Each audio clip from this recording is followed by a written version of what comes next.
Poor baby. No wonder you wore this thing.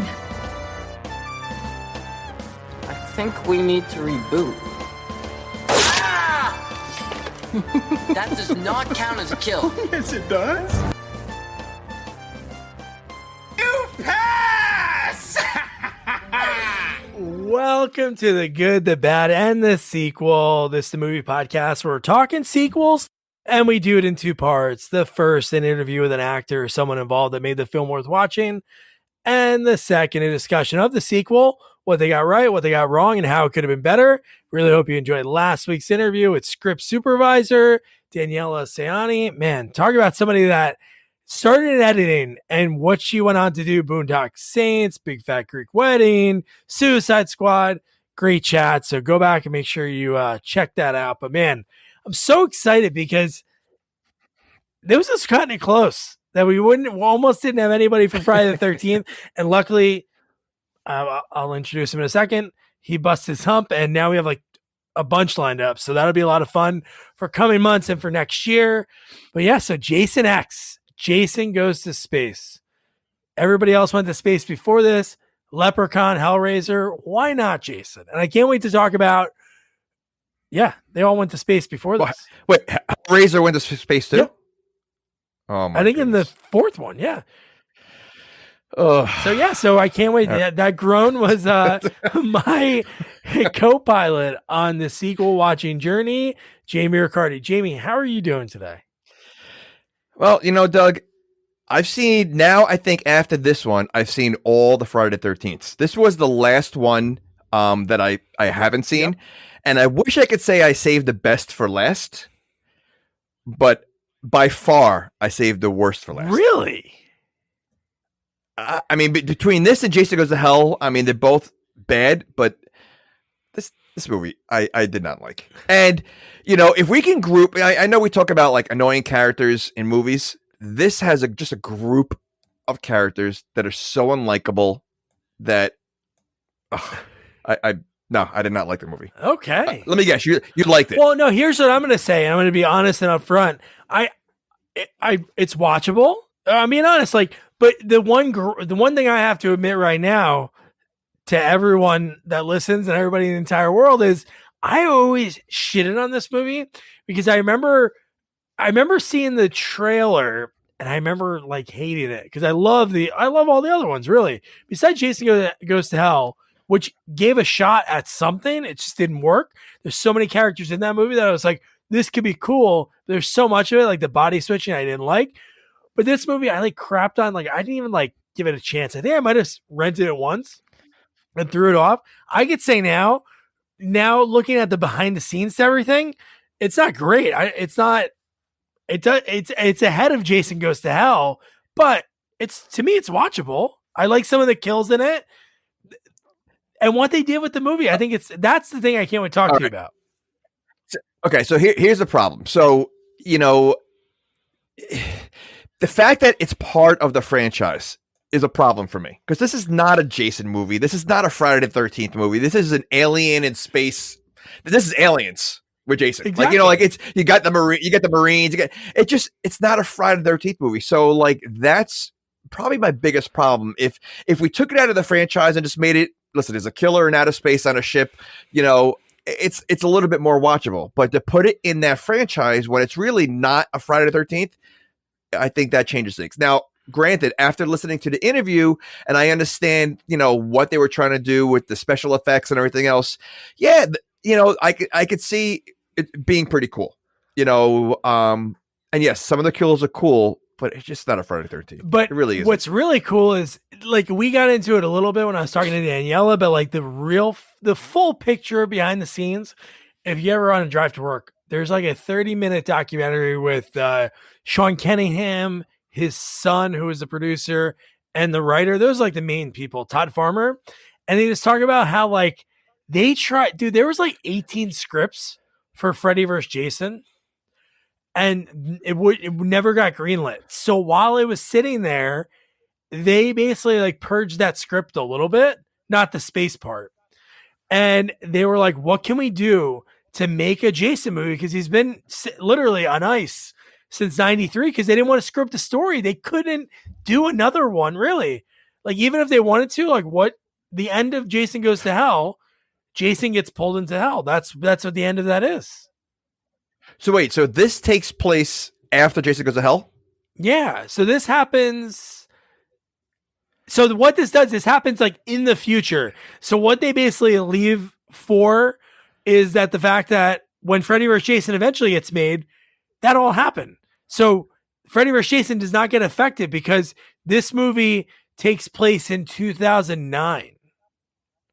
The beginning of the movie. Wait, hold on. All right. So timeline wise, Jason Goes to Hell, then it's Freddy vs. Jason, then this? Yeah. But Freddy vs. Jason was made after this. It was made after, yeah. Okay. But Freddy vs. Jason takes place before this and then this. They did that to, like, who really, honestly, think of the timelines of the movies. Like, really? Because the 7th movie, the opening scene of the movie, which I know you haven't seen that one. We're going to cover that in the summer. I did just a long time ago. In the beginning of the movie, the little girl, Jennifer Benka, who we're going to chat with, we just could never like connect, but her dad goes into the lake. Jason's in, like, supposedly like there. And then we get a flash forward of like 15 years. So really these movies don't really, they do like move way past the year that they came out. So timeline wise, I don't know really like when these movies are taking place. I don't think it matters anyway, because somehow Jason looks like he's not banged up in any movie. And in every movie, he's sliced, he's burnt, he's, hung. I mean, like I think he was macheted in the face. Every movie, he starts from scratch. Like not one bruise on him. Except the 7th one, which I think you'll enjoy. The guy that directed it, John Buechler, who did one of your favorite movies, Ghoulies Go to College. He went to all the movies and watched them and wrote down all the marks that he had and added them to the end. Jason, you see his face towards the end of the movie, and they have the slice in the head. They have everything, dude. It's pretty cool. So that's the way it should be. And you do see his face in this movie too. Although he's got a full head of hair in this movie. Oh, that was weird. How do you grow hair? He didn't have hair in any movie, and somehow he has a full head of hair in this one. Like, again, all right, we got to get into this movie. Yeah, no. But I just want to like lay that groundwork for people that didn't watch the behind the scenes. The fact that they were like, hey, what can we do to maybe push Freddy vs. Jason over the goal line? Because they were close. They just couldn't get the right script that like New Line wanted to do. Did they have other options besides space? There are some. I did write them down.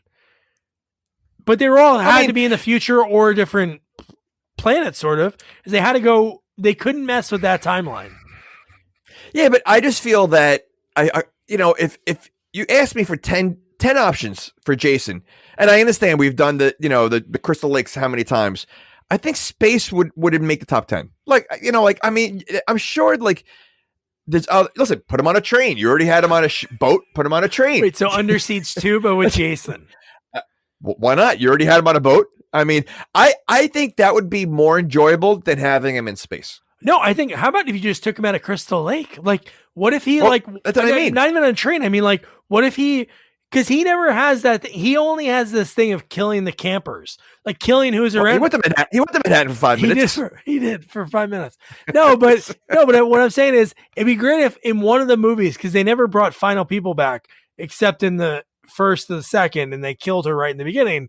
Wouldn't that be great? In one, he like follows the girl to another town, like they do in like Scream, like when Nev Campbell, Sydney goes to college, all those people get all chopped up. It'd be great to see Freddy like, I don't know, goes in Jason in Paris was one of them. Jason in Paris. In Paris? I don't know how. Oh, that's ridiculous. That's ridiculous. I could see. What about Jason like in the middle of a war? Yeah. Like Jason versus Hitler. Jason. Oh, he's going back in time. So now you have him like with Doc Brown, time traveling backwards, and he's killing Hitler. You know what? I'm for that more than in space. If he can somehow go back in time and somehow Hitler's trying to deal with him, I'm in for that. It's Jason. Jason versus Hitler. Jason versus the Nazis. You just put that in the ethos. I hope the 13th movie, which because next year Friday the 13th is in October, dude, they really need to figure out and get a 13th movie out there. Wait, there's 12? Yeah, if you count Freddy vs. Jason, yeah. Oh, okay. And the reboot. Right, and then you have the new one. See, yeah. I never saw the reboot. Ooh, you like that. That's good. Are you sure? Oh, no, it's good. Is it a reboot or is it the same movie as the first movie? Just exactly. It's a reboot, but it just seems like it's a continuation of another movie just set now. There's no right, okay. So it's not like starting from scratch like for the first movie kind of thing. Yeah, I took an ecstasy that on Valentine's Day. Well, the day before Valentine's Day. Oh, I forget you definitely take the good Rambo and Friday the 13th. Yeah, Rambo and Balls of Fury. Yeah, no, it's Mr. Romantic. Oh, and Balls of Fury. Yeah, Rambo, Balls of Fury, and yeah, Jason. Triple feature. Oh man, so let's get into that. So you get into this movie, and like the beginning of the movie, you don't know what you're looking at until they like pop out. And Jim Isaac is the director. It looks just like him. That is like the doctor looking at him, but you see him going through inside the body, the whole plot of this movie, and the fact that David Cronenberg is in this movie. Yep. So first of all, I thought the beginning of the movie he was in hell. That's what it looked like. Me too. Like, okay. So, but what is the plot of this movie? Like, I know. I mean, outside of the small thing of the guy wants to keep Jason around for for whatever. Like, what's the plot? Like, I don't understand what the plot was. Well, I'm going to say all the Friday the 13th really don't have a plot. It's really just where can we put Jason for him to kill? But it was so weird so Cronenberg, funny story real quick. Jim Isaac, like worked with Cronenberg for years, like learned from him.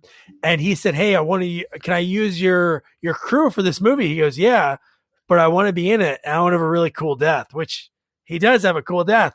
Like his is awesome. But no, the fact that she thinks, so it's Dr. What's her name? Nora? Yeah, that works. That Dr. Right. Nora. So anyway, she's like, yeah, we're going to cryogenically freeze him. Because later in the movie, when they explain the whole reason why, they tried firing squad. They tried like every way to kill this guy in 2008 or 2009, they said, and nothing worked. So he's like, oh, I'm sorry, but we're going to take him. We're going to use him in the military. Okay. So first of all, that's taking place in today, right? Before when they freeze like him. 2008, 2009, yeah. Yeah, that's what I mean. Okay. So the fact that they have that, it wasn't that far in the future. But when she said that we tried everything to kill him, hanging, firing squad, all that stuff, how about chopping his head off? Like, how about chopping his head off? He'll never, that's the one. Why don't they ever think about that? Like, they tried everything else. Like, they're not thinking that. Don't you think that would be the ultimate, like, all right, listen, we can't kill him anymore. We tried everything.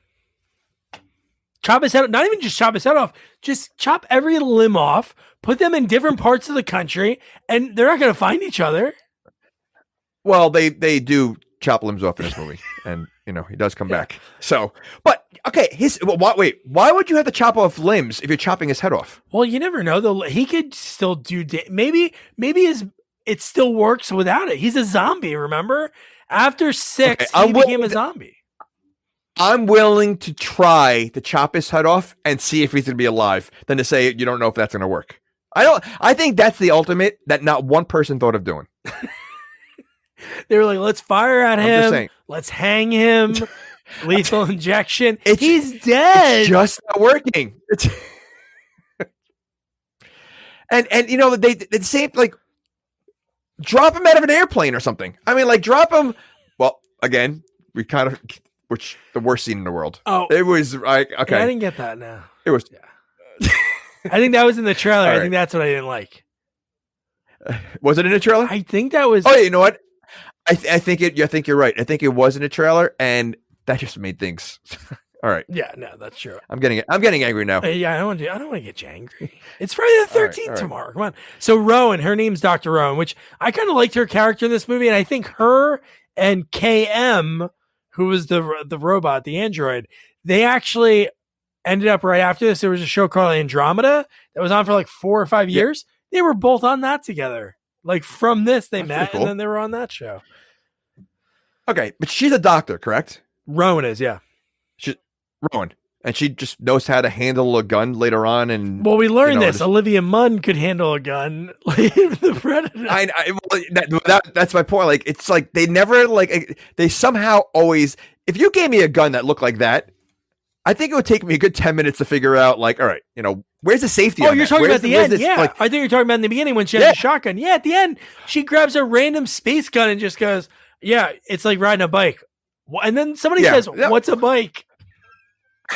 Okay, some of the lines in this movie are ridiculous. I mean, what do you mean hockey? Yeah. What's that carbon for filtration mask?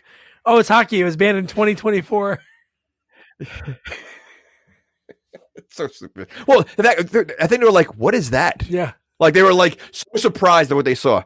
But I could see her using a shotgun. First of all, she's so scared in the beginning of the movie, and then at the end of the movie, facing the same thing that she was scared of, she had no problem. Yeah, and she became Rambo. She froze. So she's the same person. Nothing changes unless like those nano spiders. Maybe they did something to make her brave. Correct. And how long was she frozen for? 450 years.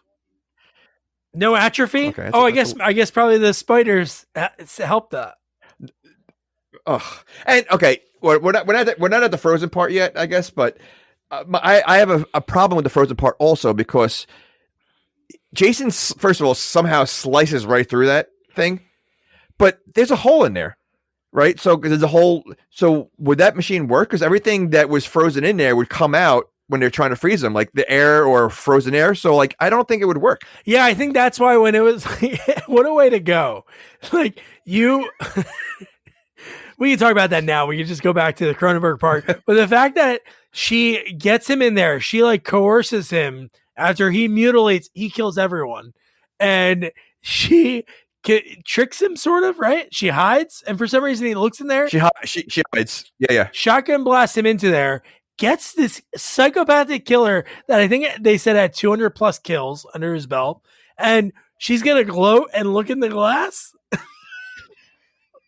And get stabbed with a machete in the gut. No, but remember when she's like, "Oh no," because it was like cryogenic breach, and all the doors locked. She's like, "Oh no." But would she stay frozen because she's out of the machine? I guess it freezes everything. That's what the backup is. So that thing was like created for criminals. That was like Demolition Man. No, I get it, but. Wouldn't you thaw out if you're not inside the machine? I think when it closes the whole thing, the whole room becomes a big chamber. Maybe. Okay.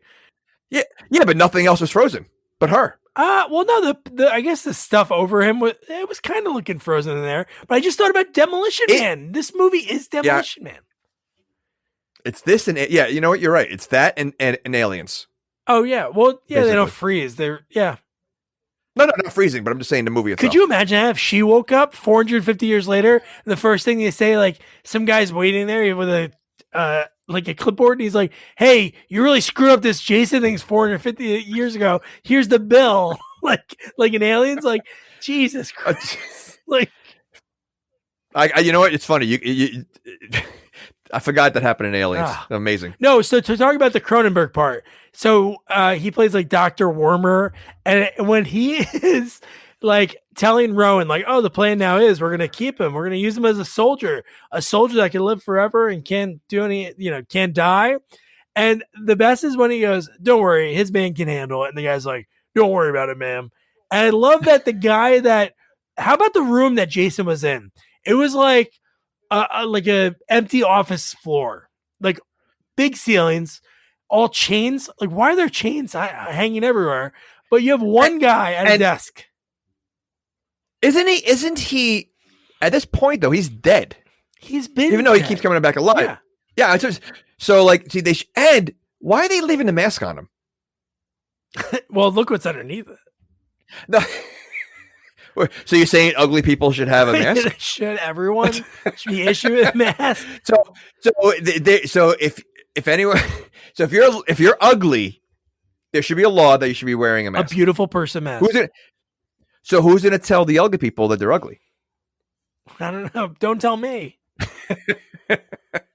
Doug, do me a favor. For now on, start wearing a mask. I'll wear my Bradley Cooper mask.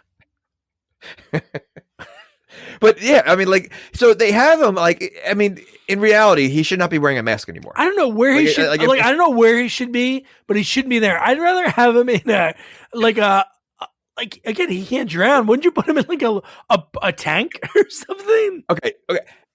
Isn't the place also called Crystal Lake? Oh, don't even get me started. Yeah. Okay, wait. What was it called? Crystal Lake Labs or something? Or research facility. What? Crystal Lake's a campsite. Yeah. Like, yeah, it's so ridiculous. Like, already, like, as I'm watching this, I'm like, all right, I could see where this is going, and I'm going to hate this movie. That's what I'm telling myself. And we're 5 minutes in. I love that Cronenberg goes, I want to transfer him to my to the Scranton facility. So they were like, what's a good distance away from Crystal Lake? Like, we're gonna go. So you're saying there's a Crystal Lake facility in Scranton? Oh yeah, probably. Or maybe that's Scranton. That's a Dunder Mifflin facility or something. But I don't know. But how about the guy that is at a desk? Why would you talk shit to a guy that has 200 kills? Like, why would he do that? He's dead. But his eyes are open. So are they? Because I mean, like, he doesn't move. I mean, and he has one eye throughout the whole movie. Oh, well, no. Doesn't he lose it? Yeah, for most of the movie, because Dr. Hottie rips it out. But I mean, there's always creeps. Like, it's almost like he's in a morgue. You know, like, I mean, he is dead. And those people that just stay with, like, the dead people are always weird. Always. But were you expecting that when the guy threw the bag over his head? Were you expecting, like, them to be switched? No. That was cool. No. Yeah. No. It's... Ugh. That was very, like, un-Jason-esque, because usually it's, like, one-on-one. He's never doing... But besides the cornfield scene in Freddy vs. Jason... For the most part, it's just one-on-one, two-on-one. Like, that's what he does. So that scene was cool because within like 15 seconds, he kills 7 people. I wrote that down. It's, you know, like, they definitely don't waste time in the killing. And, like, you know, they definitely go over the top. He does a lot of head smashing in this movie. Oh, yeah. Like, there's a lot of head smashing. But he's very un-Jason-like in this movie. You know, I feel like he's way more creative. He's way more taunting and creative in this movie. That's true. Now, he does do, like, different things than Kane did in the other ones. Yeah. Well, again, I mean, I guess they had to change it up, but he doesn't seem like a Jason. Like, if he didn't have the mask and he just had that ugly face the whole movie, it changes the whole movie. Yeah. Then I'm like, I'm okay. Yeah, no, you know, like I said, he just had to figure out how they could do it to get this moving. But one thing that was pretty cool after watching Jason Lives, and I've seen all the movies a bunch of times, but a shotgun is like what does damage to him, because when that girl shoots him with a shotgun, he goes down. And then when I watch Jason Lives, the sheriff in that movie, he's shooting him with a shotgun.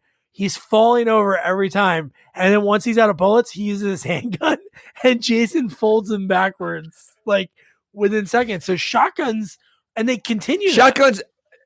Well, I think shotguns are the only thing that slow him down. I don't know if it doesn't damage him, but it does slow him down, you know, but they always run out of bullets. Always. Like, they're never prepared with extra bullets. Like, it's always like, all right, we almost got him. We got him. And he's about to fall off something. And they run out of bullets. It's always like the last second when they almost have him, and then Jason comes back. Yeah, and then we cut to the future, the same facility. She's frozen. Jason even, like, it's almost like he's like, oh shit, I gotta look good. I'm freezing, and he puts the machete in the air. He froze like Han Solo. He looked like Han Solo. He was Han Solo. He was. Yeah, the same. And I mean, and like, wouldn't, like, that kind of, like, destroy the machete also? Like, the fact that the machete, the mask, everything stayed intact. Yeah, right? You think at least the mask would shatter. Something. Like, yeah, no. And the fact that this is 400 years, somehow that machete stayed sharp as anything. Sharp as anything. Sure, it may be even sharper than usual. Yeah, well, he didn't use it until later in the movie when no, he uses it right away by accident. Oh, I know. No, so we'll get right into that. And he was an annoying character, by the way. Do you know who he is? I don't. Okay, so I know you didn't see the first Harold and Kumar, but he's the drug dealer in the first Harold and Kumar. Funny parts of his scenes are really funny, but you'll remember this Tommy Boy. He is the kid that's yelling at Tommy on the boat. And remember when the girl goes, "Shut up! I know where you live. I'll come find you." It's that kid that is like, "Hey, get over there, you lord ass." So he plays an annoying character in every movie. Oh, dude, he is so annoying in this movie because just thinking that first of all, they enter the facility, and I know it's 450 years in the future, so they have to look different. They almost look like Land of the Lost. Who are those creatures in Land of the Lost? They had these weird. I'm like, are these creatures that are about to find Jason? Yeah, and these are students, right? Like, why would you bring him into that? Like, I mean, what are they like? That seemed like a dangerous. You don't know what was down there. Well, bad adults. 400 years. Bad adults. The professor, which always, dude, this professor is. He makes the sleazy principal in Jason Takes Manhattan look like an angel. This guy is the worst. This guy's a creep. This guy is absolutely the worst. Yeah. And so they go down there and they find Jason. Again, the annoying guy was he the one that opens it up by accident, or no? It was because the stupid coffee cup got frozen to his hand. Because the professor said don't touch anything, and of course the annoying character is going to touch something, of course, and the cup freezes, and freezes saying so to unfreeze it, he puts it on the machine. Is that what like oh my goodness. Then his arm gets chopped off. And then you're like, holy shit! Like, what's going to happen with this guy? And then KM, the robot, he didn't seem like he was in that much pain though. That's it. Yeah, when the arm fell off, it was that sharp.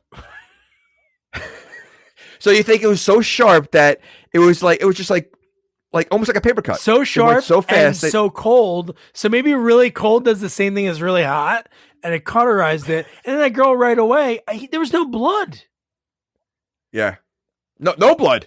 There was no blood, and he was almost like, "Ouch, my arm just got cut off." Yeah, like it was really like no emotion. Well, there isn't a lot of emotion in this movie. There's like very little emotion. Yeah, there's none of it. There's even more sarcasm. No, and even when someone dies, they're sarcastic. Yeah, there's no. I have a scene later in the movie, and I really hope you caught it. I have the clip. It really. I don't know if it was a mistake and they left it in the movie. It's mind blowing. We'll get to it later. It's like towards the end of the movie. I can't wait. But yeah. So then how about the fact that they would bring Jason? Like, really, I don't know if I would grab a hulking man that had a machete. Like, I don't know if I would bring anybody that was wearing like a mask like that. Like, I don't know. And he's huge. Yes. Right? So he's a huge guy. Not to mention, you have basically a dead woman right outside of where this guy was. You can't put two together? Like, I mean, that makes no sense. Like, why wouldn't you just leave him there? Like, that made no sense. They don't make a lot of smart decisions in this movie. Maybe they're like very super, super progressive in the future. Like, hey, let's hear him out. Maybe like she was the aggressor. This girl that's covered in these tubes, which it's almost like we saw her freeze. Like she was already frozen by the time we cut out of her frozen frame. And then she wakes up with all these tubes on her like a blanket. So you're saying that maybe they're looking at her as like she was the killer. She was the killer. And trapped the innocent victim in the machine. She stabbed herself. This is like a lifetime investigative discovery. She stabbed herself and put the mask on and made him look like the bad guy. But you know what? See, now... No, really. That's a good movie. That is a good movie, yeah. No. That's a good twist. But when you look at Jason, like not even the fact that he has a mask, not even the fact that he's huge, not even the fact that he has a machete, he's dead. His fingers are black. Like he's not wearing gloves; they're black. And listen, I mean, when you look at his face, there's I don't want to say ugly, but there's like not attractive people out there. There's something wrong. There's something wrong with him of being human. Like he's not human. He's a zombie. He's a monster. Yeah. When they can't see that when they take his mask off, like they can't look at him and say this is not a normal looking person. No, the woman feels bad for him. Oh, now I know why you wear the mask. How about the fact that he's a monster and he's trying to hide the fact that he's a monster? Yeah. No strapping him to the table? I did like her, though. Oh, I did too. Do doctors wear that in the future? I was going to ask that. Is that part of their like? First of all, I thought she was a student. Like she was the same age as the students. Oh yeah. I think. So I don't know. Yeah. So why was she allowed to basically be alone with this creature and do whatever she wants with him? Well, she told the other two that were getting ready to have sex on the dead body in front of like 3 other people. Yeah.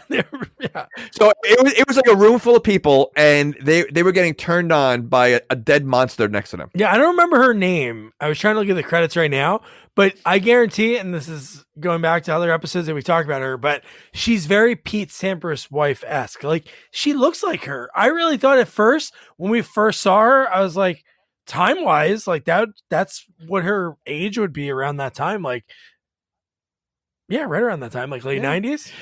She did look familiar. She did. I mean, I didn't look her up, but she did look familiar. But I'm sure we've seen her in a bunch of things. Yeah, and not realize it. But dude, the fact that they have this body that they bring on, and like you said, not even the fact that they had the other 2 horny students with her, but the other room with Rowan, there was like 4 or 5 people just watching this little petite girl, and then this hulking monster. We're just gonna. Well, they all seemed pervy and creepy because the one guy wanted to undress her when they had, and the one doctor said, "I'll do it." Like, like first of all, they're in space. It looks like there's only 7 people. Yeah, and out of the 7 people, I think there's 2 females and 1 robot. The rest are all guys. Yeah. So they are probably lonely up there. So maybe that's something. Because I mean, one of the guys has a relationship with a robot. So, but like they all seem like creepy and pervy. Because again, she was the one girl was hitting on the guy that likes the robot. She wanted him. He didn't want her. The 2 were having sex. The professor's having sex with another person. Like, really, like they're all over the place. No, that is true. I did like the back and forth between Janessa and Sunneron, the guy, because she had so many digs. But you're right. She like wanted him, but there was like. He didn't like want her she's back? Human. She's human. He likes robots. That's true.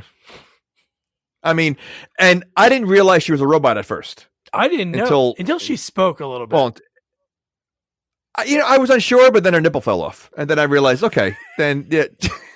And then behind the scenes, she says whenever she goes to conventions, that's what people always ask about. That is so great. That whole they have to, but like, I mean, you think about it. That really made no sense whatsoever. Like, it was just so stupid, but it was funny. Like, it was just like, oh, so ridiculous. I think it was just an excuse to show boobs. Because literally, like, when the nipple falls off, you can almost, I feel like you could see like a blurred of where her real nipples were, like kind of thing, like to make it look like it fell off. So, well, the end of the movie, I can tell you though, the scene that we do see boobs, they filmed that just to add that. Oh, listen. It's a Jason movie. They have to follow the I mean, rules. Is there a Jason movie that doesn't have boobs? I got. Oh no, there's definitely they're all boobs. That has to be in every single movie. I think it's the law. You making a Jason movie, there's got to be boobs. Hey, it's the president of the United States. I hear you're making a Jason movie, right? Is there boobs in that? Oh no, we just finished shooting. There's no boobs. You get your ass back. Cancel production right now. Cancel production. Hey. Cancel my call with China. I gotta go down to this movie set.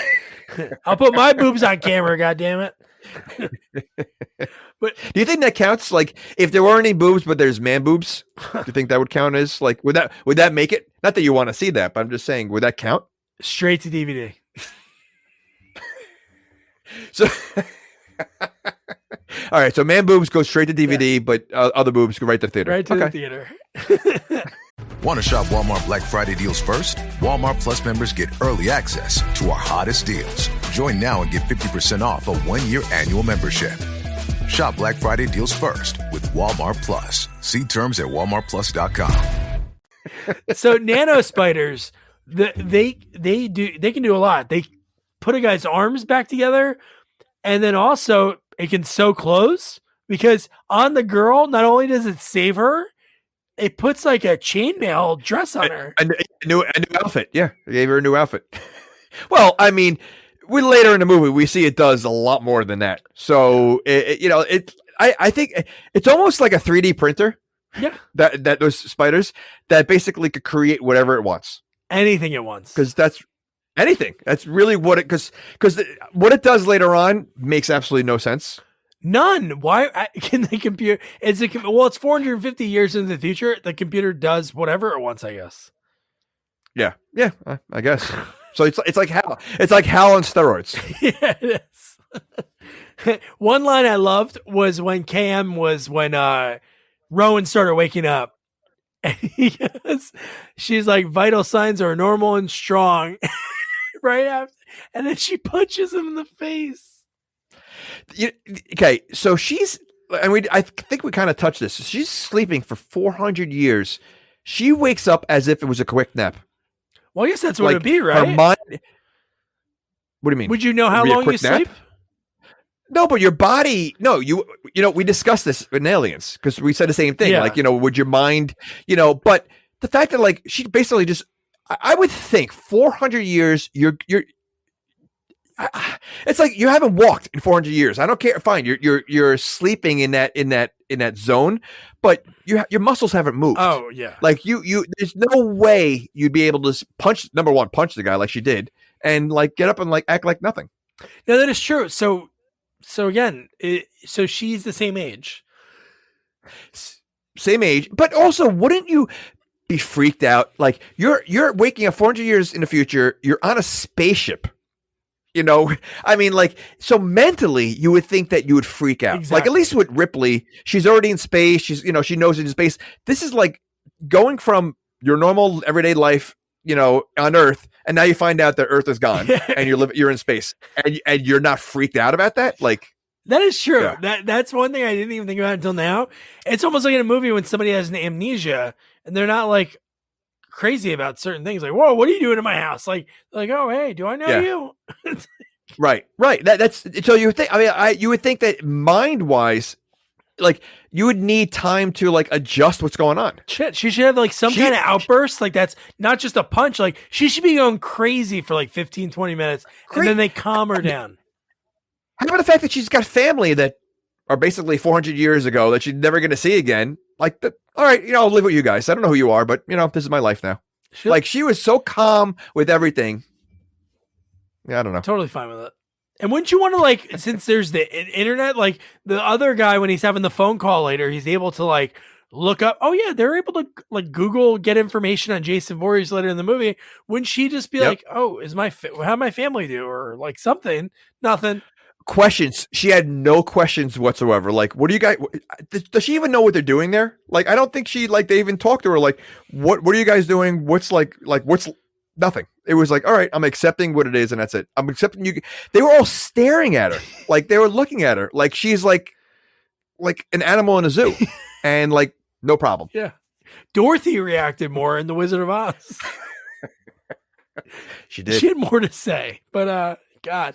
But the first thing she does do afterwards, she warns them about, they talk about, oh, there was another life form there in a hockey mask. And she's like, oh, was it Jason? Did he? Oh, well, first she goes, was he still there? Is he alive? And they're like, oh, he's in the other room. And she like starts warning them.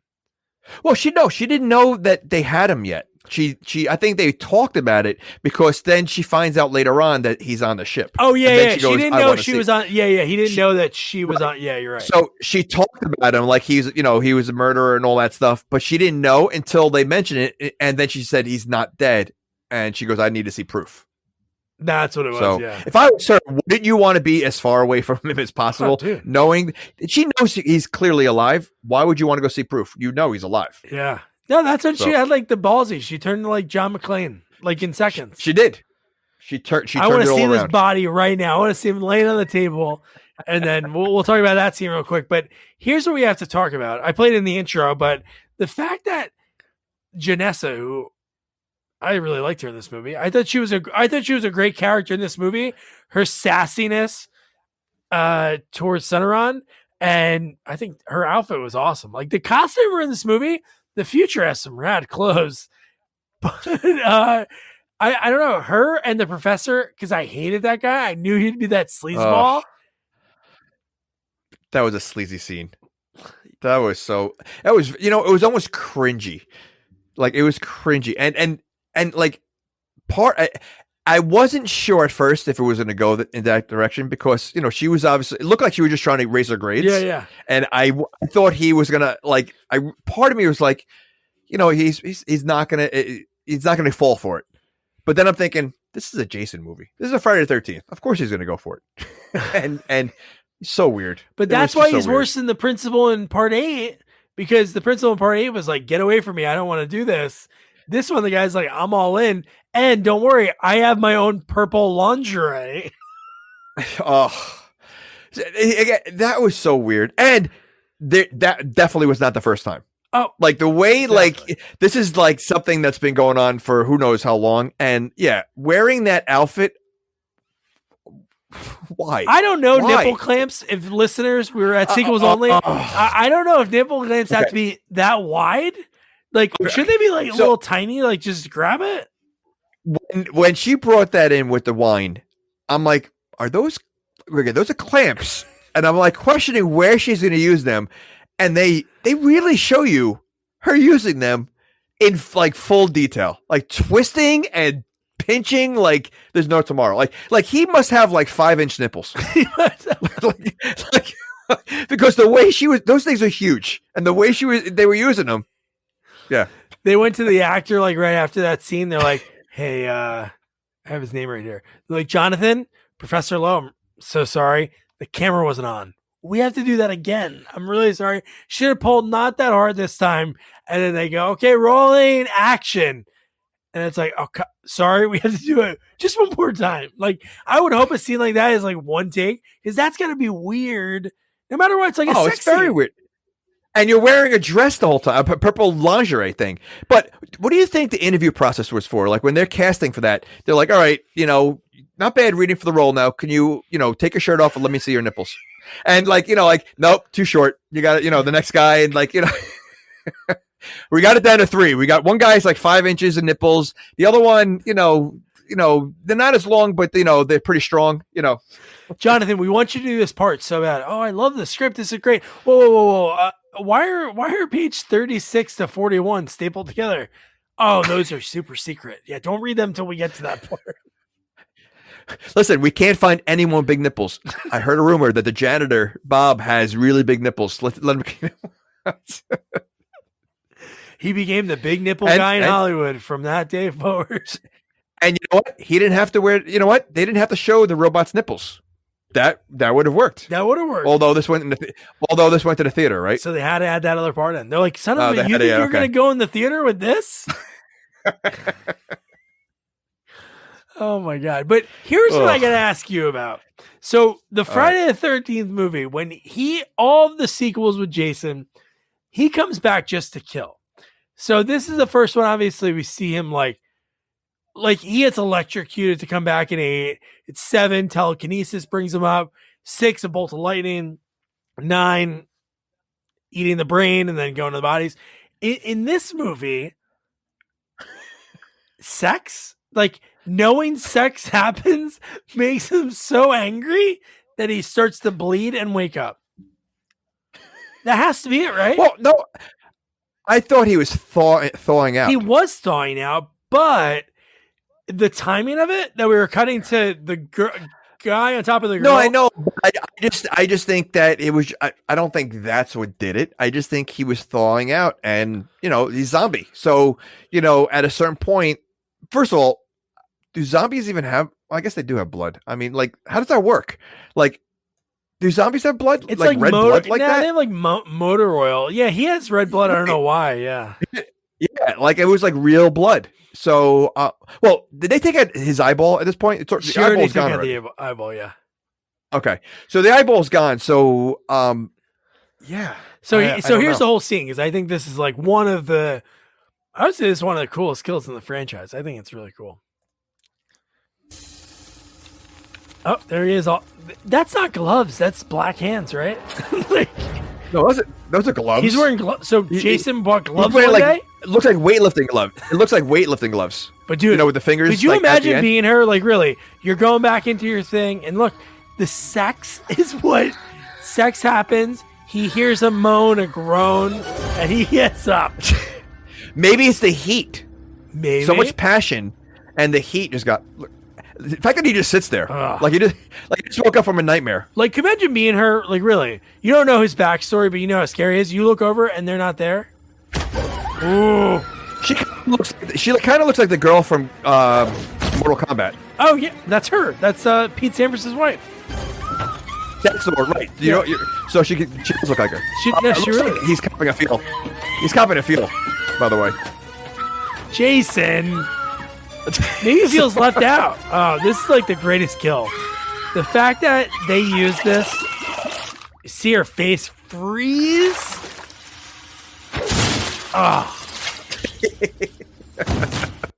And the fact that you see her, like her head without her face, that's all frozen. Yeah. No, again, the kills are very cool in this movie. I mean, they obviously went all out because, being science fiction, it's just, I don't know. It's just so weird. No, it definitely is weird, but it's cool. The way that happened, I think one of the special effects guys told the writer about, like, oh, this would be a really cool kill. So he added it to the script. Like, that's how he got, because I think they did it in another movie, like a similar kind of like cryo kind of like kill like that. But then from here, how about the weird phone call? Well, right after that, Jason finds the futuristic machete, but we go. Okay, wait. What would that be used for? In a like it was. Yes, it was to say it's along with all the other instruments that a doctor would be using. First of all, they're scientists, right? They're not even. Are they doctors or scientists? Well, we just talked about this. Yeah, they're doctors, scientists. They're the same thing. The same thing. Okay. I don't know what those tools were. They're all big tools. I guess they're sawing these people up. Tools. Yes. Like if you're gonna bring someone in for questioning and you need to get some answers.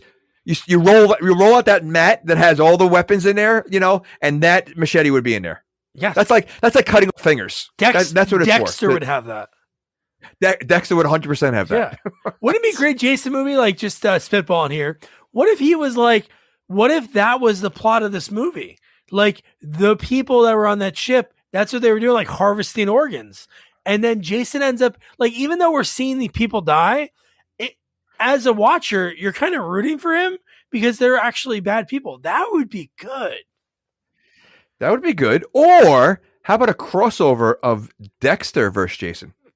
Wow. Because Dexter's always going for like a serial killer or something, and it's Jason versus Dexter. Yeah, that'd be pretty good. Showtime? Bring him back again. Ugh. So then we get, so the professor, when he's talking to the guy on the video phone, which I don't know what that was, he was just talking about, like, I found this girl. She's going to be the oldest person alive. Oh, how many people have you found? 500? 1,000? The fact that he woke him up and he just looked aggravated from the beginning of the phone call. Like he really did not want to talk to this guy whatsoever. Like he just, like I said, yeah. Oh, 400, 200. What's a big deal? It's a big deal. 400, 200. You think about, take away 200 years from now or 400 years. How much has changed in just 100 years? Yeah.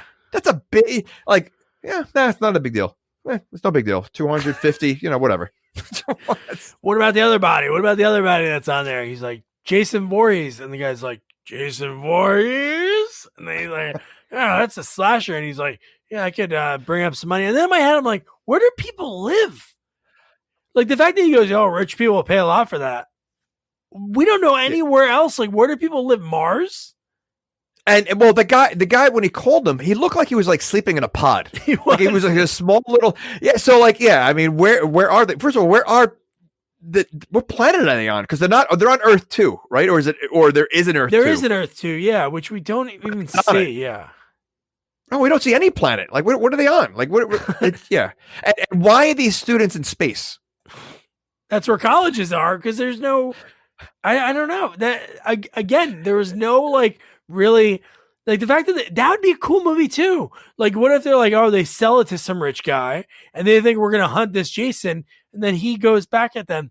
But yeah, it was so weird to mention that, like, oh, sell this to this rich people. And it's like, where are there rich people? Yeah. And it seems like he owes money or something. The way he was like he feels like I need the money. Oh, yeah. Like for what? Like they don't even talk. Like, what does he need money for?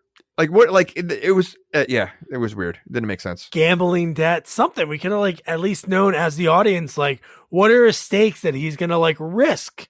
Knowing this guy just told him 200 people were murdered by this guy. And then Rowan in the next scene, that's when she tells about everything. Hey, we tried to kill him all these different ways, but he won't die. And the guy goes, trust me, he's dead. They go to the lab. He's gone. They didn't even wait. No, that's what she said. Let me see him. Yeah. And yeah, didn't waste any time. He was already gone. Like, yeah. Oh, I did like the head of the Marines, that guy.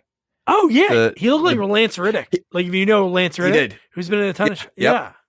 He looked exactly. He reminded me exactly, like almost the same character, totally, like that he plays. Great. Like, yeah.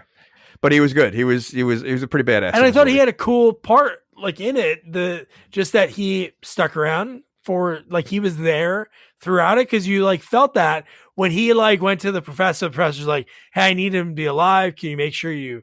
And he's like, yeah, sure, whatever. Go back to the lab with your students. And then he goes to everyone and he goes, well, the professor wants me to keep him alive. And all the soldiers who don't look like soldiers are like, oh. They clearly wait. So what came out first, this or Aliens? Aliens, are you right? serious? By yes. far. What? Wait, 17 years. I don't. Okay.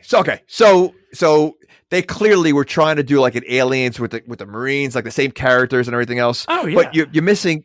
So when he went to the professor offered him money. Yeah. And he turned it down at first, and then he raised it to a lot of money. So like, when he first turned it down, I'm like, I like this guy. He's all about business. He just wants to take care of Jason. And then he offered him a lot of money, and then he basically accepted it. I'm like, what a douche. Like I'm rooting for this guy. And then he goes to tell his Marines, he goes, we'll bring him back in pieces, or something like that. Like, so like he totally played the professor, which was great. Yeah. And then, what's funny? I wish I wrote right down the money amount. It wasn't that much. And I'm like, 450 years in the future, that'd probably be like nothing. It's like 50 years ago, $1 would it even be like regular money at that point? It's 500 years in the future. I mean, what? It's crazy. I mean, seriously, even a thing? Like, is it like what? Yeah, I feel like everything was too normal outside of living on a ship. Again, what class is in space? Like, it's a class. Yeah. So it's a professor. So like, is he the professor for like all their classes and they're just living in space, or is it like a class trip that's in space for who knows how long? But everything was too normal for 500 years in the future. Like, way too normal. We'll talk about one of the characters, the way he dresses, because he didn't show up yet. But here's the scene I wanted to ask you about too. Another one. So we talked about like the all right, the sex clearly doesn't wake him up, I guess. But how about this scene? So how does Jason show up in the VR? I thought this was an alien sim. There it is. They're in virtual reality right now. And he's able to kill something in VR. First of all, is that Stone Cold Steve Austin? That's the writer. That's the writer, Todd Farmer. That does not count as a kill. Yes, it does. Like, this is crazy. Right. How is he even doing any of this? And he shouldn't. He's not wearing any equipment. So how is he able to do any of that? Yeah, because there has to be something special, right? Aren't these guys when they come back? I gotta be honest though. When the scene first started, though, I didn't realize it. I thought they were real monsters. I thought there was monsters on here, and I was like, all right, this is taking a whole different. No, I know that would have been really cool. But again, Jason is so over the top in this movie. His kills, he's super strong. Yeah. Breaks this guy's back, smashes the head. He doesn't have hair anymore. Well, I wonder if that was like a mistake. When you show him in the beginning, he had a set of black hair, like and now he doesn't. So I wonder if that was a mistake. That was Kane Hodder's hair, and before the makeup, because there's nothing there now. Or it froze off. Maybe like cryo gets rid of the hair. Maybe, and it just goes back to his normal. Okay. Oh my god. That was definitely a movie mistake. That head of hair, because it literally. It was a lot. Even I said that. I was like, that's way too much hair. Like, why would we need all? And this then hair? you look at him now, it's all gone. It's his normal Jason. So I'm telling you that definitely was a mistake. Jesus, that's funny. And then how about this? Yeah. Like, if you knew this guy had just killed, like they know that he killed in a vicious way. He killed the hottie doctor. Like, if he's in this room, what is that room?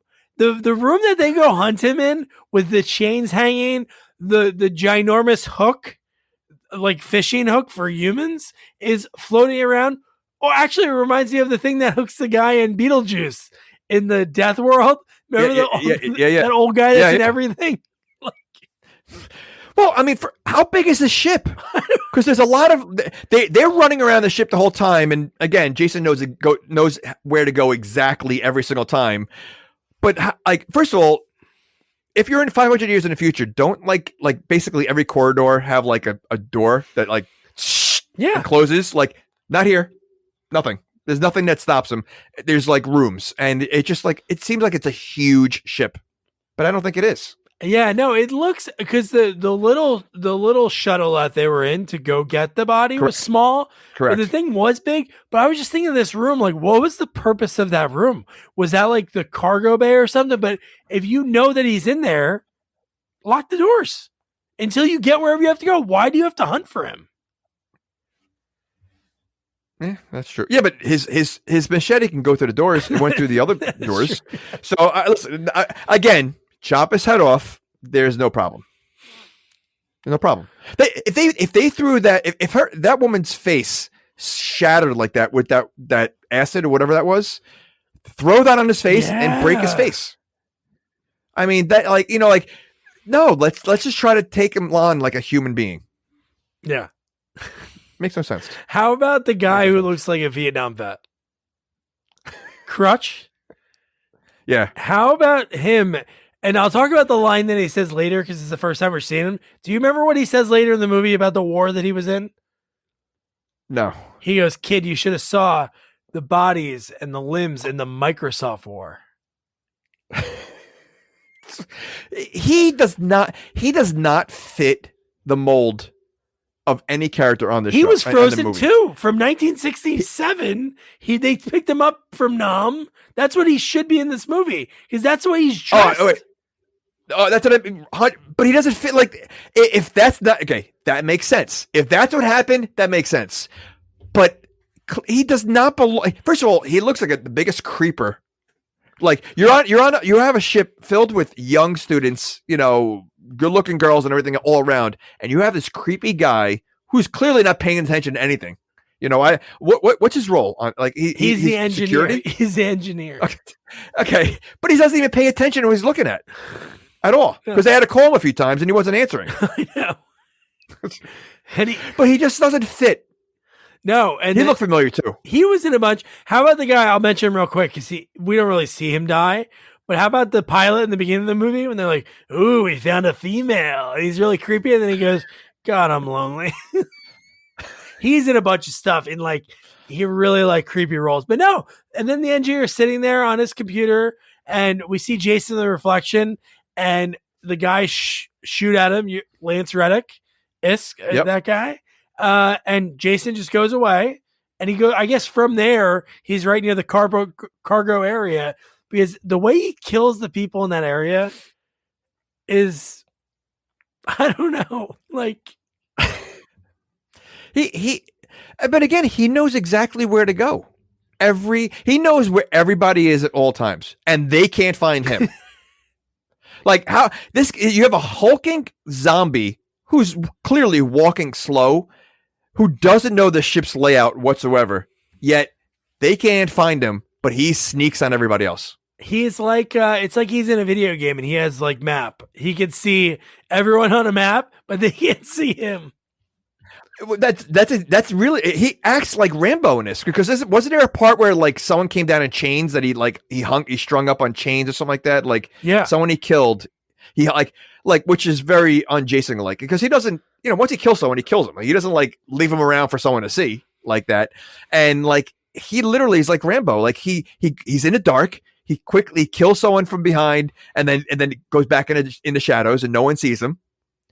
How does he do that? I don't know. And these are the Marines. Like they're trained for this. Well, we'll talk about the Marine after this. After we talk about this one kill, how about when he fights the guy on top? He already picked off like 2 or 3 people with a knife. But when he punches the guy, when the guy like gets some shots off on him and he punches him and he lands on that corkscrew and starts spinning. And then someone say you're screwed or he like, well, they say, what's his condition? He's screwed. Oh yeah. Screwed. And then one of the girls in the next scene, this is what I'm thinking, they're supposed to be these great Marines. She walks backwards for like 20 feet and then walks right into him. He slits her throat.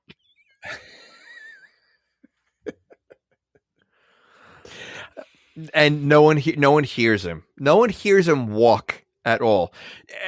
It looks like everything's made of metal. Like you would hear everybody walk. And again, this guy has like size 15 shoe. You know, you're gonna tell me you don't hear him? And he's a zombie. I don't think he knows how to be careful. It'd be great if they cut to him and they showed him tiptoeing. Jason, is that you? Like Fred Flintstone bowling? But no, but the fact that he gets hooked by a guy, the guy shoots the shit out of him, hooks him on. What is that hook for? I have no idea. Like, what's the purpose of that? But anyway, he hooks him up, and I love that because your guy goes, I think his name's Braddock, and he's like, hey, keep your eye on him. He's not going anywhere. And he unhooks himself, chops him in half, and then very aliens-like, the guy crawls half of his body to like a grate. Yep. Well, he literally, like, he has him where he wants him, and then as usual, turns his back. Like, they never finish him off. It's like the Chong Li syndrome. You know, you knock a guy down, you don't wait and brag, you finish him off. Yes. They never do that. Nope. They never do that. And yeah, I mean, like, just so ridiculous. So ridiculous. They're not trained at all. So, and then we get Braddock. He has like a little 101. He's like, you think a poke in the ribs is going to kill me? So stupid. And like, yeah, I know he was a tough guy, but he was at this point, he's a little too tough guy. And he goes, that'll do it. Well, no, he goes, that's not going to do it. He said, I think he says, that's not going to do it. And then he goes, yeah, his last dying words was, that'll do it. So stupid. What? Holy so crap. Dumb. So then we get, it's really right now at this point, it's the students and the pilot's already dead. We don't see them yet, but it's the students and Crutch, the Vietnam War vet guy. That's all that's left. And the professor. So that's like all that's left in this part in the movie. So how about, so there's a whole, like, what else blows up? There's something else that blows up in this movie. Yes. So the one girl tries to escape in the escape pod when they told her not to leave, and she crashes into the ship and she blows up. Yeah, but isn't there like a planet Solaris or something? I wrote that down. Solaris blew up. Does Jason get credit for those kills? There's something that happens that something else blows up. The helicopter that was trying to help them. No, that was at the end. I thought there was something else. Oh. Maybe I was having a flashback at Jason Takes Manhattan when all the students, the whole entire senior class except 7 disappeared. Wait, the whole class? You mean like the 4 people that were in the class that were on the boat? No, we saw a lot of them in the beginning. They waved bon voyage. Yeah, they were, and then they were gone. You didn't see the rest of the movie. That's what I mean. Yeah. Does he get credit for those? I think so. Probably. So listen, if they're in the movie, he gets credit. He gets credit. Whether it's done by him or not. So, you know. So then we get the professor versus Jason. So this is almost like the professor talking to your guy saying, like, I'll give you this money. How about this guy going, you're worth a lot of money? Why do you keep saying my guy? Do you really like him? Well, no, I really like him. I'm just saying. You very rarely, for listeners of the podcast, there's rarely you're like, I kind of like this character. Well, when you have 9 horrible characters, there's got to be one you like. You know, you got to try to pick the best one. So, you know, Brodsky. He's a good character. Yeah, but he's a good character surrounded by a bunch of bad ones. So he stands out. But, yeah. All right. So anyway, so the professor offers him money, which, again, we don't know what money is in this time. But the professor offers Jason money. It says, you're worth a lot of money. So basically, like, in this scenario, Jason would be somebody's property, and you're thinking Jason's going to make money off of this? It's like talking to a couch and saying, like, hey, man, somebody's going to buy you, and we're going to split it. It's like, but you're, you know, it'd be funny if he held one hand out like this and one hand out like this, Jason, and he looks at the machete and he looks at the empty hand, and like he's trying to decide, should I take the money or should I go for the kill? and he seemed like really pondering which should I go for, and then he goes and he grabs a machete and starts killing. So like show a thought process. Well, this professor is so dumb. The fact that he goes, "Oh, everybody, he just wanted his machete back." That's what. Yeah, he killed 15 people just to get his machete. Yeah. All right. Well, not for nothing. He was using that futuristic machete. That doesn't count. Like he needs his machete. That's like his security blanket. It is. I think. He's Linus. And his blanket. He is Linus. He's never. And listen, Linus is always. Is he the one that's always miserable? No, that's Charlie. No, Charlie Brown. Charlie Brown. So Charlie. Or I was gonna say Pigpen. Okay, so he's like Charlie Brown. Yeah. He's always up. He's always mad. He's always sad. Everything always happens to him. He's like an adult version of Charlie Brown, and he's bald like Charlie Brown. He's bald like Charlie Brown. That'd be a great drawing, like the mask on Charlie Brown. I'll work on Charlie that. Brown. I like that. All right. So then Dr. Rowan, this is the only line in the movie that Dr. Rowan says that makes you feel like she was frozen when she says, "How can we get off this ship? Can you beam us?" And I'm like, that is what I would think, or some kind of futuristic movie that we've seen 500 years in the future, right? You would think. Like, why wouldn't you be able to do that? Listen, you have a machine that can recreate body parts that were exactly what you lost. They don't have a teleport machine? Exactly. Yeah.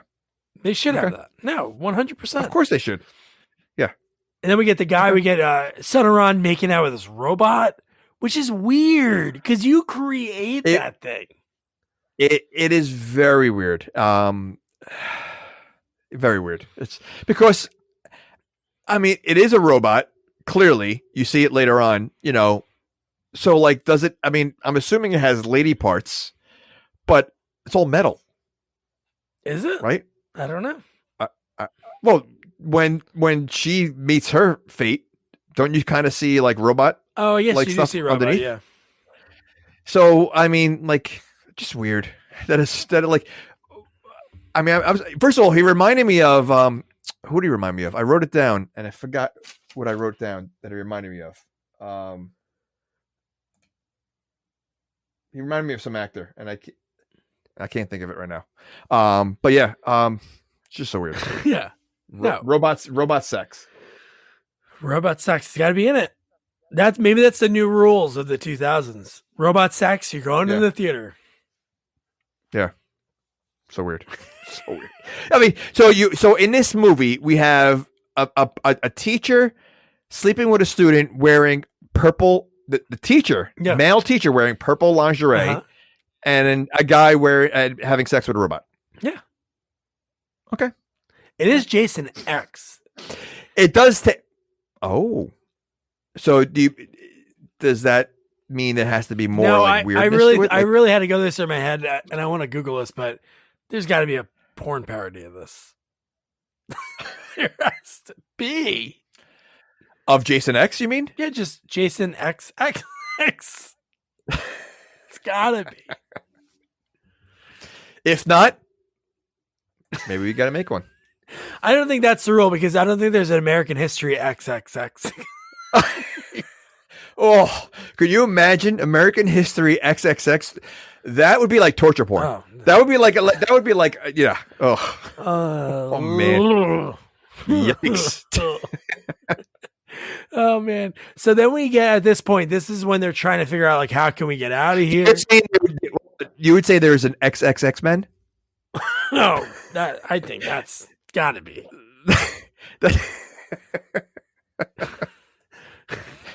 Yikes.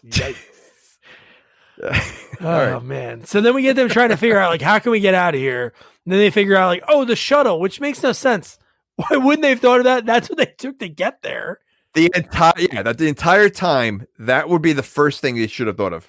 Not once. Yeah, unless there was a shuttle that was farther away, but they made it seem like it was because Crutch, when he was setting everything up, he's I'm getting it online. And I'm like, I don't think you would have to get that little ship online. So the shuttle must have been something far away they had to go to. Okay, so is there a time restraint? Oh no, I don't think there like is. No. You're right. That's what I'm saying. So like, okay, so it's far away. Okay, that means you're getting further away from Jason. Yeah. So exactly. even if it was far away, okay, good. Yeah. Like lock the door, the last room that Jason was in, and run, because clearly he doesn't run at all. And if they just ran to the shuttle, everything would have been fine. Yeah.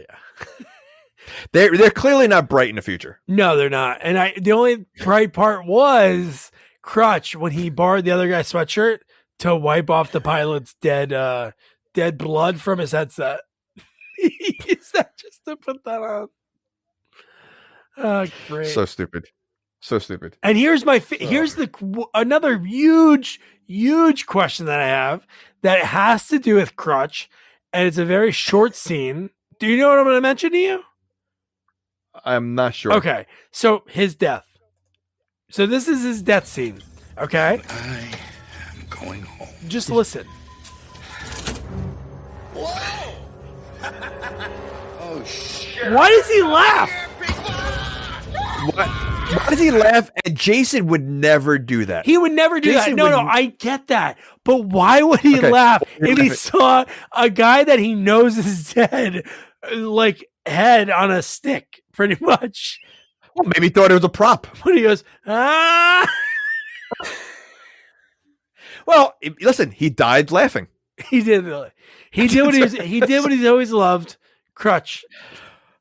But seriously, Jason would never do that. No. Like he's gonna walk around with the head on there and like, oh, so stupid.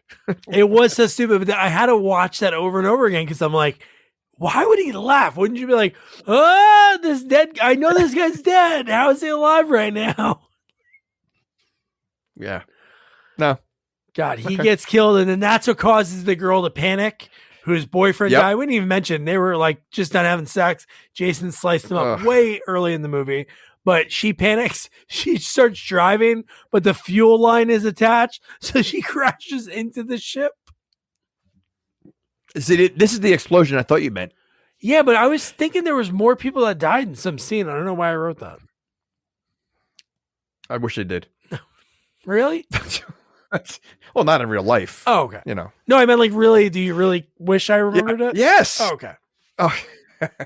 Hopefully, But yeah, somebody they tells us. told it tells you if that there was another scene with people dying. There were only 6 actors in the movie. I know, but I feel like there was something else that something happened. I don't know. Maybe you think of Star Wars. Maybe I am thinking of story. Yeah, maybe You know, Alderaan when it explodes. Yeah. Alderaan. Oh my gosh. Unbelievable. So, But yeah, so how many are left now? it's Like 4? Or 3? KM, Janessa, Sonoran, The robot. Rowan. So 4. Okay. Oh, and the other guy. So there's 5 people left at this point. Okay. So KM, again, obviously the guy, after he made out with her, he upgraded her. The fact that they think they're about to die after the girl locks the door and like they're stuck, and KM does quite the number on Jason. Okay. Did he have enough time to upgrade the robot? Like if he could have done it all this time, why wouldn't he have done that all this time? Yeah, exactly. And it doesn't, like, he's able to do it that quickly. Like I would assume if something like to upgrade something that you weren't planning on upgrading, because clearly if she wasn't upgraded by now, he wasn't planning on it. Yeah. Why? Like it couldn't be that fast. Like he just basically brought her to the room. It's like he plugged her in, and then so it was almost like she became a Matrix, like in the Matrix. That he plugged her in, like, and all these like images flat, go through her mind of how to be, because she dressed like the Matrix. Yeah. She came out looking like Trinity. Definitely inspired by it. But I love when she faked that she was hurt at one point just to get him close. But she beat the shit out of him. There was when she shoots everything around the door just to be able to shoot him through that. Like that was, it was pretty cool. Like watching him. I was questioning, why is she doing that? Like he upgraded her, but she can't shoot because she was clearly missing him. And I'm like, what the heck's going on? There's a reason behind it. And then to add insult to injury, she throws the machete right into his stomach and then blows his head, and his legs are getting blown off and everything. He's completely like destroyed. Yeah. I mean, like if they like it completely, She crushed him. And now, again, at this point, how about like opening up like one of the pods and like tossing it in space, like each piece? Like Rowan should have said that. Like, hey, this guy might come back, even though you think his head's in half. He might come back. But what do? They start like celebrating. Like they're kind of like just like hanging out too early. talking. Like they do it every time. They celebrate too early, and they're not paying attention. And sure enough, the spiders, do their thing. They're saving Brodsky. And then how about Dr. Rowan, who's been awake for what? An hour? 2 hours? They have no clue how to get out of there because they're worried about the place going to explode. And what does she do? She looks on this 3D map. She goes, oh, what if we blow up these things? And they're like, oh my God, that might work. Like, wait. I know she's smart. She's a doctor, but she doesn't know the ship. But she can point to them. But she's way smarter 400 years ago than they are 400 years in the future. Oh. They were really dumb. Remember, meanwhile, you have a guy that created a human robot that could have sex. To make out with. Right. So you're going to tell me he couldn't figure, if he's that smart to do that, he couldn't figure out any of this? Because he's kind of useless in this movie. Until the end. Yeah, that's all he does. Yeah. That's all he really does. Yeah. But no, like, and then this is where we got the alert, like 30 minutes, the ship's going to explode. And then that's where like they start moving. And that's where some random spark, again, electricity always brings Jason back because now he starts to get fixed and boom, what comes out? Uber Jason. Why? Why is he Uber Jason if Rowan wasn't Uber Rowan?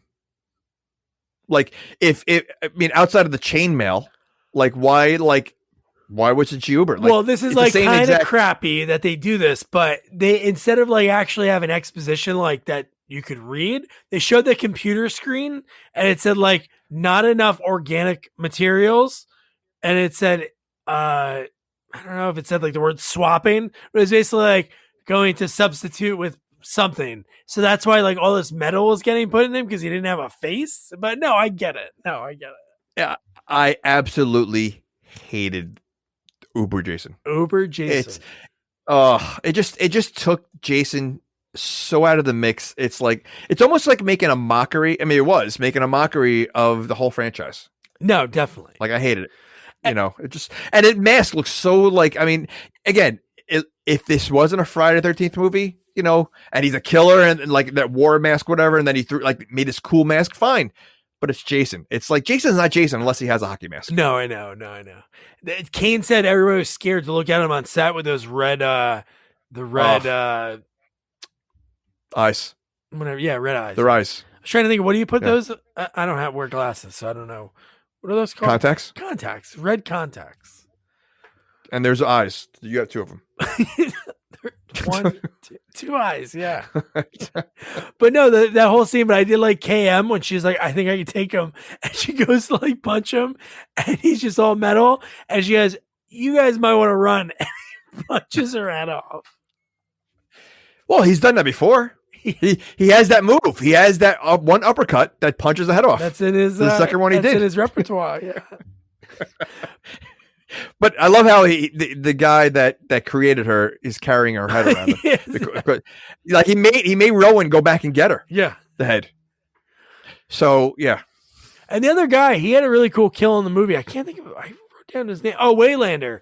He was with them the whole time, but when he got caught and they're like, oh, where is he? And he blows up the what they were gonna plan on blowing up anyway with all the charges. And then Jason is pretty much floating around the outside.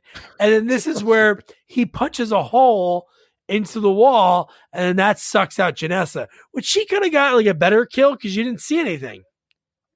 I thought that it was going to suck her through that hole and she's going to be ripped apart. And you would see it because they were showing that would have been a cool kill. It would almost be like Final Destination kind of kill. Yeah. She would be sucked through there and that would have, nothing. You didn't see, you just saw the remaining little blood. It was cool. The whole thing is you're like, is she going to survive this? Why is Sutterrun still alive and she's gone? But yeah.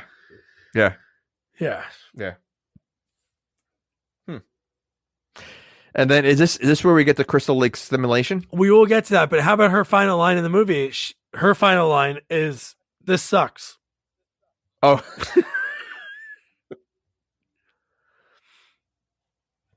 So dumb. But Brodsky in this scene, because they're like, we have to, so they're talking to the helicopter, the other ship that's coming to help them out. And Brodsky volunteers to go outside to like fix some wires. I guess he probably knows how to do that. He's in the military, but he knows what wires to. Yeah, he's like the head of the military, right? Yeah. Right. And he was able to do everything. He's like, why not? I'll go out there. So then they have to distract Jason. And I love that this guy sees Jason and he goes, oh, what do you know about him? And this is the scene. This scene is just. And the fact that they can recreate it so fast. I got something. It's the future. It's 450 years. Oh, he looks like Andrew Garfield. He reminds me of Andrew Garfield. Oh, yeah. Initiate. I love that he says Crystal Lake 1980. Oh, Hey, you want a beer? The best. Or do you want to smoke some pot? Or we can have premarital sex. so stupid. Like, there is no need for the scene. Premarital sex. They added this in. This is the one they added in.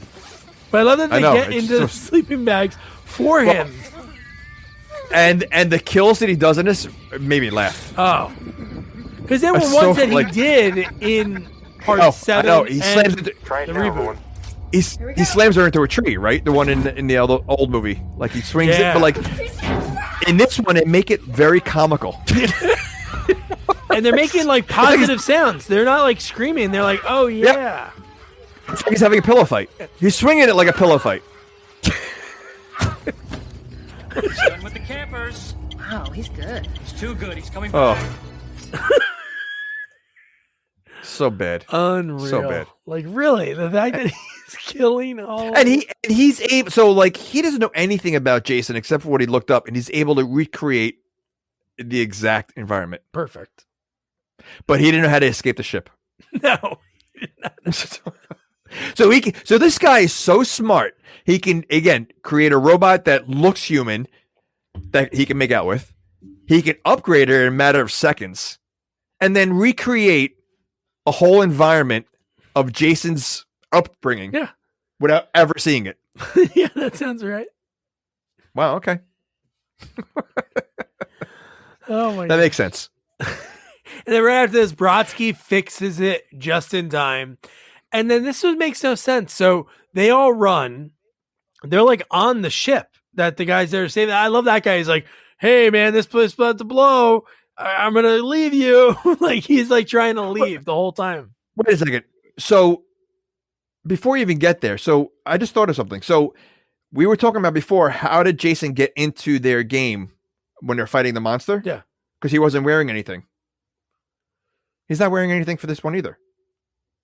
How'd they send him into Crystal Lake? Do you just walk into people's VR, I guess? I don't know. Because you saw it in the beginning of the scene that I just played, if you're listening. He's like walking down the steps, and then you see like this glaze over him, like this row. What they do in every like computer from the 90s and 2000s. So that means that explains why he was able to be in the other one. All right, there goes the plot hole. So this movie gets it. I get this movie now. Okay. But so then how about Sunneron loves KM, right? Carries her head around. She saves the movie. She's connected into the system. She's the one who looks up, 1980s campers. But he leaves her. He runs, and then he asks Rowan. Rowan risks her life that she just got back 2 hours ago to get ahead. What? To get ahead? No pun needed. Yeah. So, right. yeah. No, 100%. Like, why didn't he get the head? I mean, and why is she stupid enough to do it? And she's like, she doesn't even know the ship. Like, I mean, this guy should, like, do they never do, like, escape plan, like, in case anything goes wrong? Yeah, like an emergency drill? They should. Yeah. Nothing. I don't think they've ever done it once. And it almost looks like they have no emergency exits anywhere on the ship. For a ship that size, you would think they would have a couple, around. There's not one. Something. Signs? Something?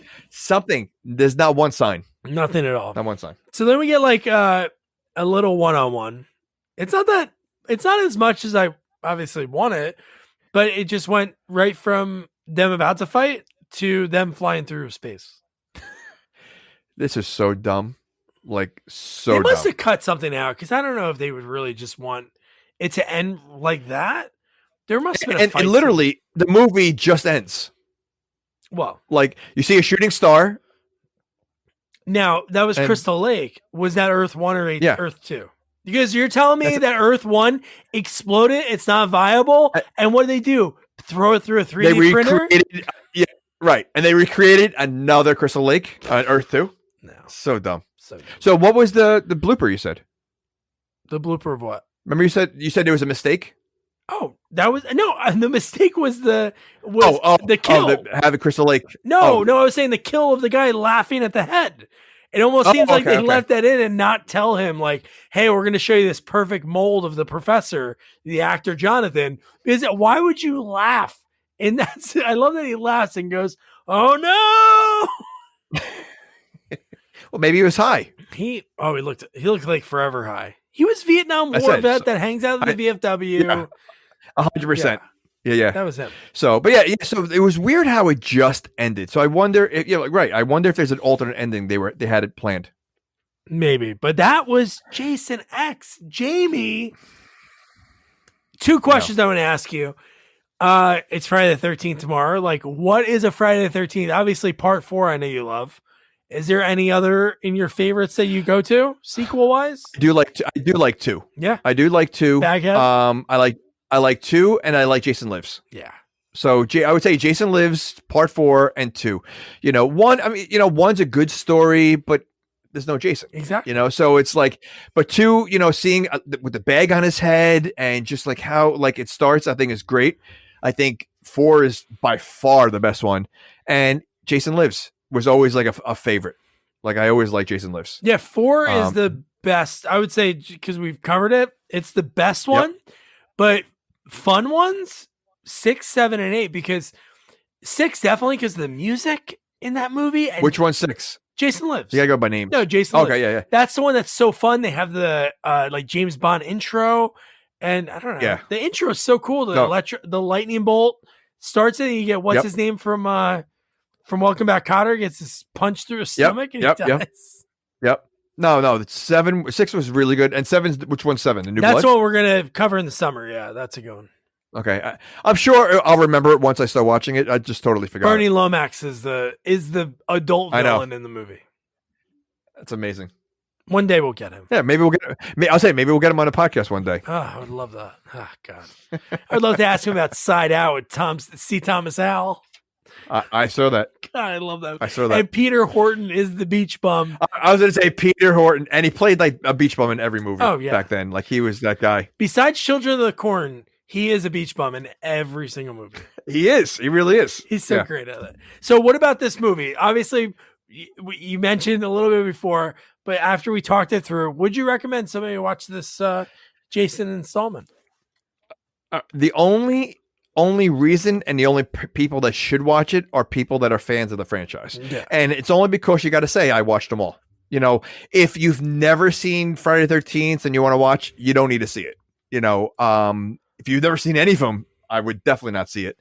Or honestly, maybe the movie would be better if you never saw any of them and it's the first one you watch. Maybe. And the only one you watch. Because then you have no history of Jason and what the movie's about. And now you're watching a science fiction movie about a killer on a spacecraft. But I mean, yes, you have to watch it at least once, but I don't think you need to watch it again. It's not a good movie. But I think it's just part of the franchise and just, you have to. Yeah, no, that's what I agree. And I think the reason that I was so like, it's 2002. I'm like 15. It's not like I'm highbrow, like think I'm better than it.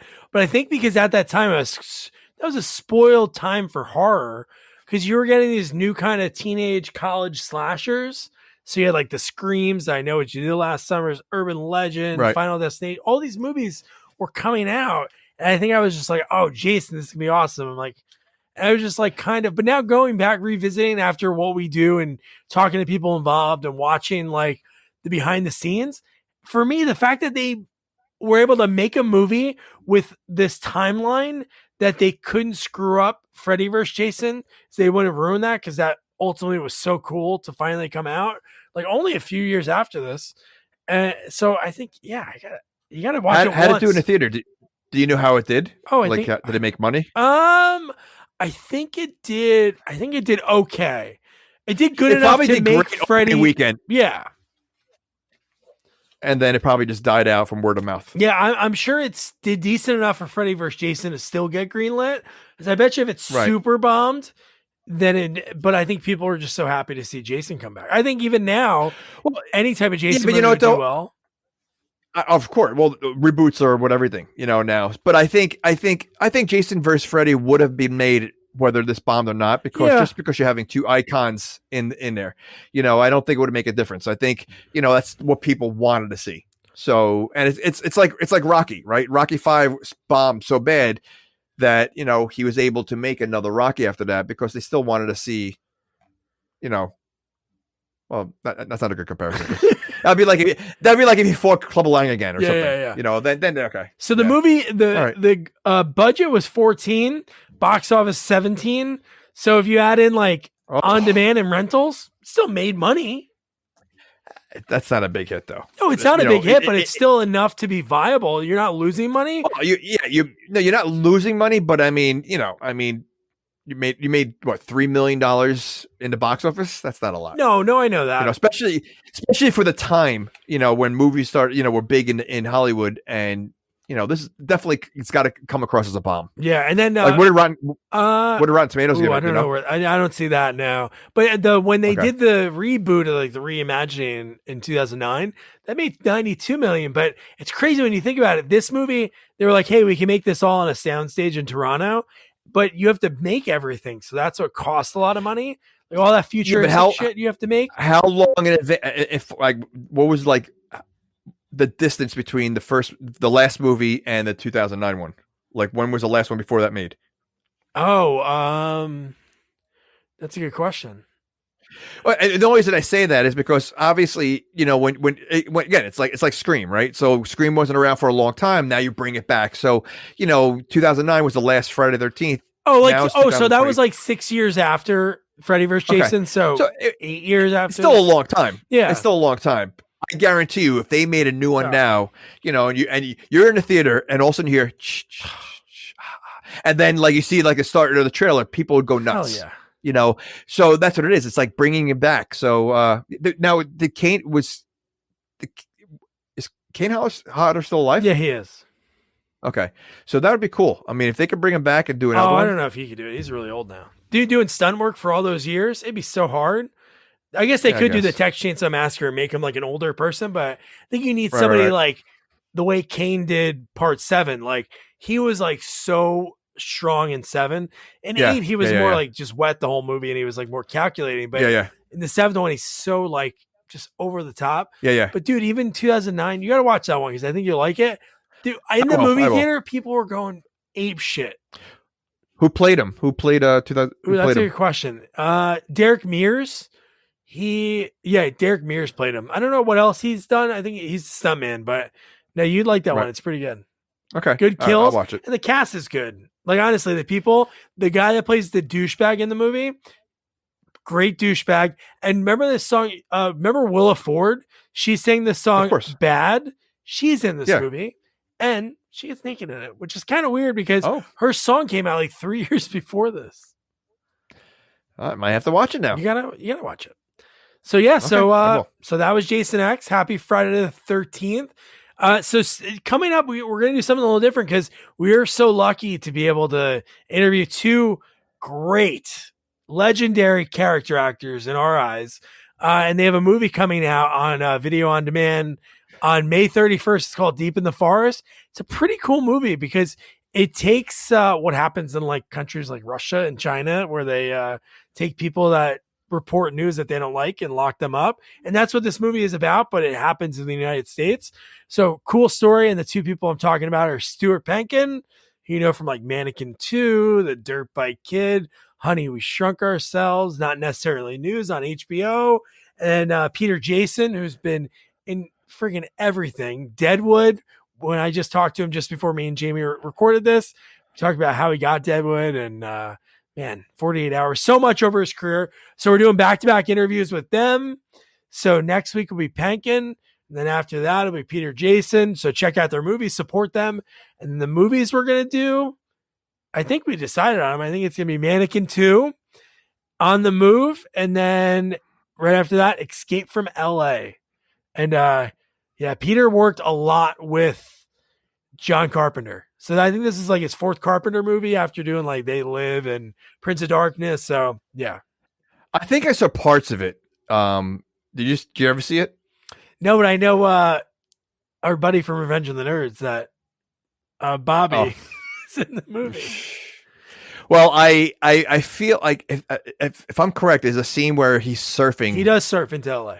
Oh my goodness! And Stacy Keach, I think, plays the president or something. He's awesome. I like Stacy Keach. He always plays like a bad guy. Peter and Stacy are really good friends. They were on Mike Hammer. Do you remember a show Mike Hammer where he's a cop? Of course. Yeah, Peter's the second guy in that show. So yeah, we talked about that. So that'll be exciting. So 2 weeks in a row of interviews and then back-to-back weeks of reviews. So that'll be fun. So don't forget to review, rate, share our podcast. Follow us on all social media at Sequels Only. And don't forget to check out our website, sequelsonly.com. Good night. Good night. Good night, guys.